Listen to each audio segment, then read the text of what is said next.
the Git client installation part 2. I wanted to show you the whole process in one video, but in my previous video it just got cut out. I don't know why. But once you install it, the Git application, you pretty much just have to press next because all the options are already checked by default.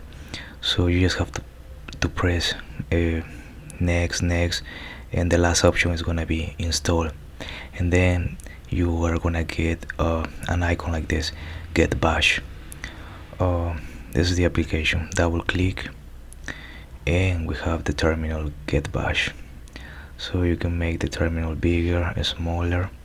You can also make the font bigger or smaller. You press Ctrl plus the sign plus to make it bigger, or Ctrl plus the sign minus to make it smaller, the font.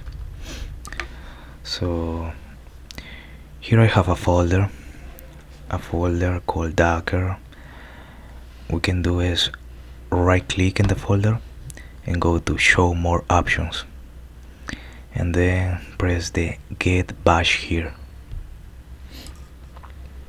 Now if we want to open this folder in VS Code, what we do is type in code space dot and press enter, and then here it is.